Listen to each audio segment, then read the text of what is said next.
I think everybody should have pride in performance. We talk about personal performance and anything that you want to try to do. And is that more important to you, or is it more important to somebody else? But when you play competitive sports, the other guy's looking at you trying to figure out, how am I going to take advantage of beating this guy?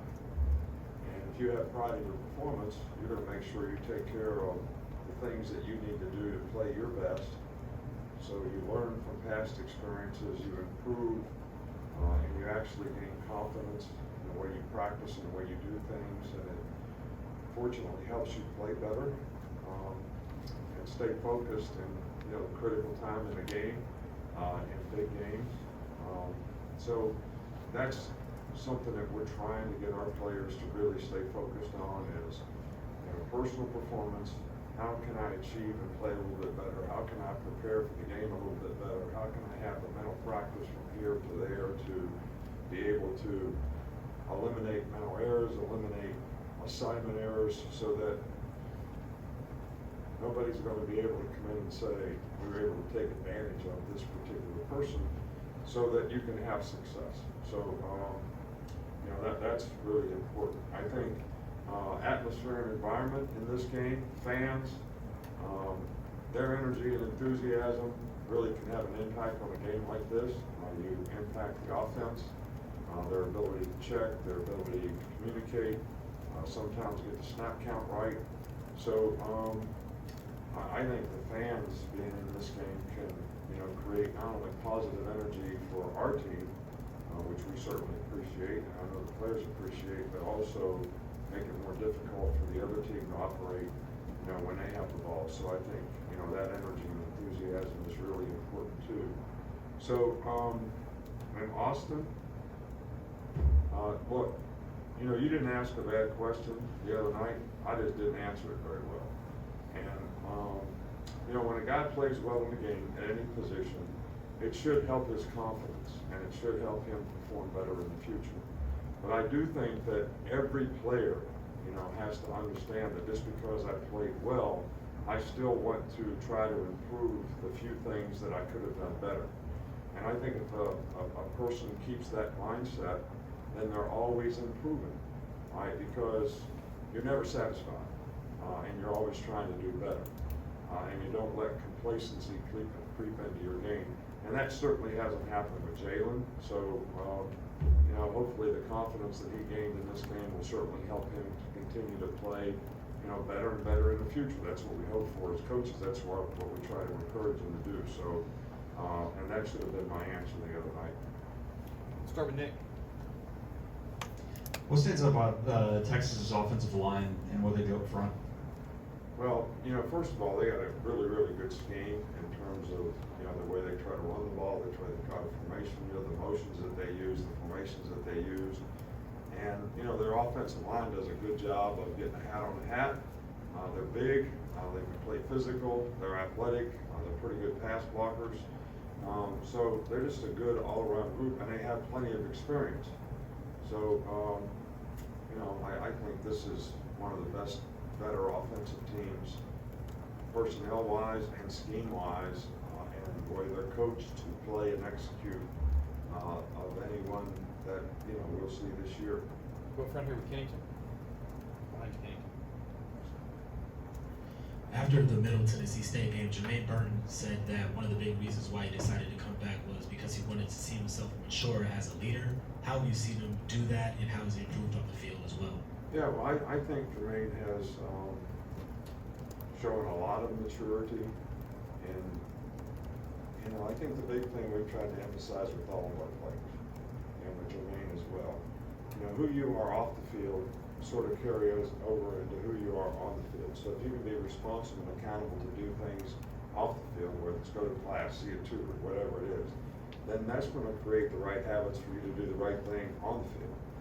You don't get discipline when you go on the field. You get it in your life when you start getting up in the morning and start making choices and decisions about what you're going to do and what you're not going to do. So, and that's something that he's learned to understand, and I think that is carried over off the field as well as on the field, and I think that'll help him be more successful in whatever his challenges are in the future, because he could have a really good career if he can continue to progress in that area.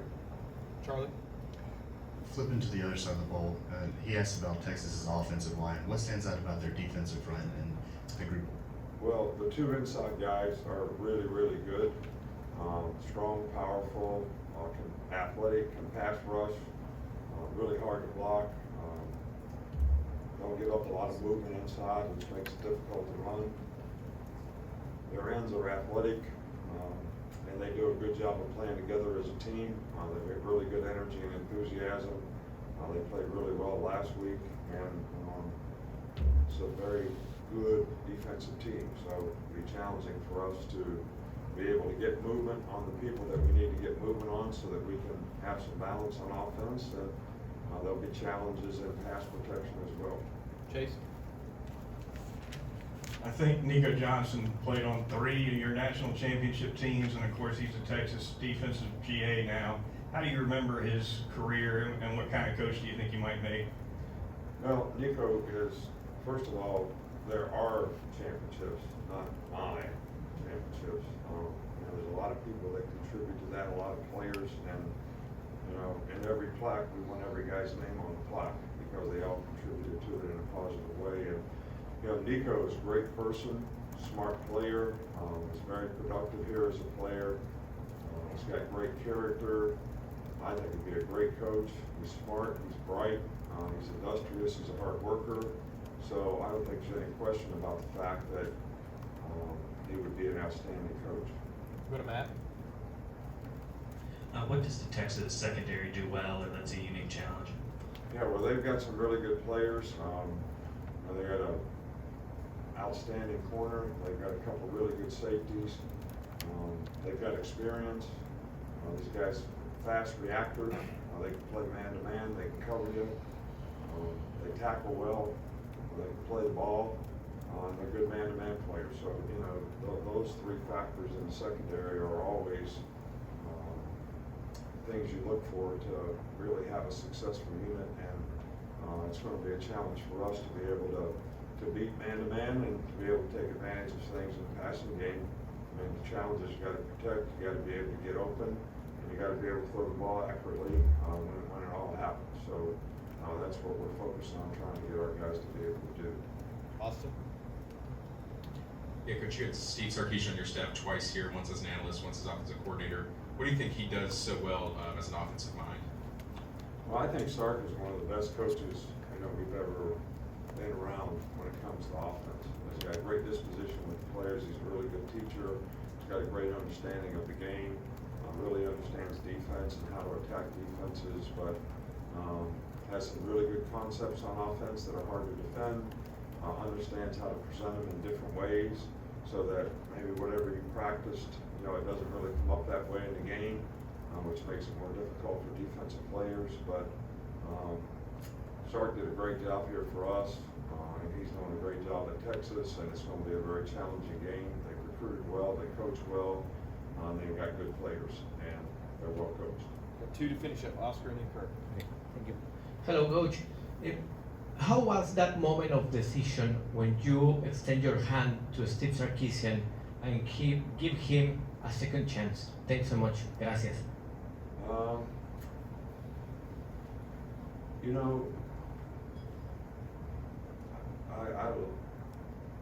I like giving people second chances. I think if their willingness to try to do the right things, and whatever their mistakes were, they're trying to fix it and look for an opportunity. And when Sark was here the first time, he did such a good job. There was no question about the fact that we'd love to have him back a second time. He represented the program well. He was first class in every way. So I'm glad that I gave him a second chance. I'm glad that he came here as, whether it was an analyst or whatever, proved that he could do a good job, and went on to Atlanta to be the coordinator, and came back here to be the coordinator. So it was great. Let's just one last one with Kirk.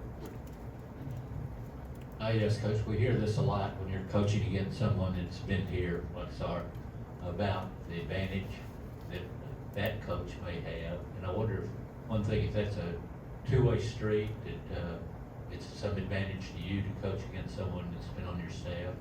And or two, and more likely, I think, that it never comes I up in guess the preparation question or would games. be is, does somebody else know more about what we know than what they know? I mean, yeah, is it an advantage to the other guy that he knows what we do? But we also know what they do. So I don't know how you put that on a scale and say that it's more advantageous to one person than the other. You know, we always try to focus on what we got to do with our players, try to get them to play good and not really worry too much about, you know, the other guys. But, you know, there could be some terminology things that if you don't change it up, they might be able to take advantage of. And I think we're aware of those things and trying to make sure that we don't give them any advantages. But I think it kind of goes both ways. Thanks, Coach. All right, thank you.